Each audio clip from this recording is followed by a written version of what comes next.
Assalamualaikum warahmatullahi wabarakatuh. Perkenalkan, nama saya Amelia Rizky Aprilianti, NPM 1850375. Pada kesempatan kali ini, saya akan memaparkan mengenai faktor-faktor penting yang menyebabkan bahasa Melayu dinobatkan sebagai bahasa Indonesia dan mengapa kita harus bangga memiliki bahasa Indonesia. Dari segi linguistik, bahasa Indonesia merupakan varian dari bahasa Melayu. Nah, bahasa Melayu itu sendiri merupakan bahasa yang digunakan sebagai lingua franca atau bahasa perhubungan di Nusantara sejak awal abad penanggalan modern. Bahasa Melayu menyebar ke pelosok Nusantara bersamaan dengan menyebarnya agama Islam dan semakin berkembang dan kokoh keberadaannya karena bahasa Melayu mudah diterima oleh masyarakat Nusantara. Berkembangnya bahasa Melayu di Nusantara juga mempengaruhi dan mendorong tumbuhnya rasa persaudaraan dan persatuan antara sesama bangsa Indonesia. Oleh karena itu, pada tanggal 28 Oktober 1928, para pemuda Indonesia yang tergabung dalam perkumpulan pergerakan mengangkat bahasa Indonesia menjadi bahasa persatuan untuk seluruh bangsa Indonesia. Lantas, faktor-faktor apa saja yang menyebabkan bahasa Melayu dinobatkan sebagai bahasa Indonesia? Faktor yang pertama, sejarah telah membantu penyebaran bahasa Melayu. Nah, sebagaimana yang kita ketahui bahwa bahasa Melayu merupakan lingua franca atau bahasa perhubungan dan perdagangan di Nusantara. Bahasa Melayu mulai disebarkan oleh pedagang-pedagang ke seluruh pantai di Nusantara, terutama di kota-kota pelabuhan. Selain itu, pada masa itu, masyarakat di Nusantara juga menggunakan bahasa Melayu untuk berkomunikasi dengan sesamanya. Faktor yang kedua, bahasa Melayu merupakan bahasa yang sederhana dan mudah dipelajari. Tidak ada tingkatan bahasa dalam bahasa Melayu, seperti halnya dalam bahasa Jawa ataupun bahasa Bali. Juga tidak ada perbedaan bahasa kasar atau bahasa halus seperti yang terdapat dalam bahasa Jawa ataupun bahasa Sunda.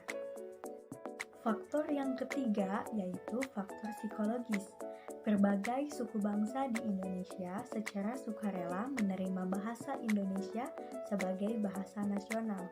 Hal ini dilakukan karena kesadaran akan manfaatnya untuk menumbuhkan rasa persaudaraan dan persatuan bangsa Indonesia. Faktor yang keempat yaitu kesanggupan bahasa itu sendiri untuk dipakai sebagai bahasa kebudayaan dalam arti yang luas. Dan faktor yang terakhir, yang kelima, yaitu bahasa Melayu dapat mengatasi perbedaan-perbedaan bahasa antar penuturnya yang berasal dari berbagai daerah. Setelah bahasa Indonesia dijadikan sebagai bahasa nasional dan bahasa persatuan, kita sebagai bangsa Indonesia harus bangga memiliki bahasa Indonesia. Mengapa? Karena bahasa Indonesia diraih dengan perjuangan. Pada saat itu, para pemuda yang mendeklarasikan bahasa Indonesia sebagai bahasa persatuan harus terbelenggu oleh kaum imperialis dan kolonialis. Mereka harus mengalami penghinaan dan juga penindasan.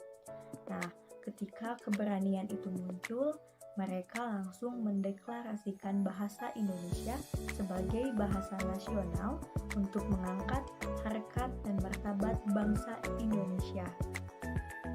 Alasan yang kedua mengapa kita harus bangga memiliki bahasa Indonesia, karena bahasa Indonesia merupakan bahasa yang sangat kaya, terdiri dari banyak kosakata yang sedikit banyak juga dipengaruhi oleh bahasa asing seperti bahasa Arab, India, Tiongkok, dan Inggris.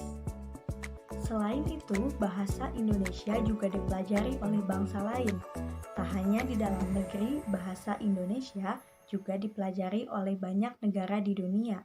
Setidaknya ada 4 universitas besar di dunia yang memiliki mata kuliah bahasa Indonesia, seperti Tokyo University of Foreign Studies di Jepang, University of Southern Queensland di Australia, Taras Shevchenko National University of Kiev di Ukraina, dan Hankuk University of Foreign Studies di Korea. Selain itu, pemerintah Ho Chi Minh City di Vietnam pada tahun 2007 mengumumkan bahwa bahasa Indonesia menjadi bahasa kedua di negara itu. Sekian yang dapat saya sampaikan. Terima kasih sudah menonton video ini. Jangan lupa, kita sebagai bangsa Indonesia harus bangga berbahasa Indonesia. Anak muda, cinta bahasa Indonesia.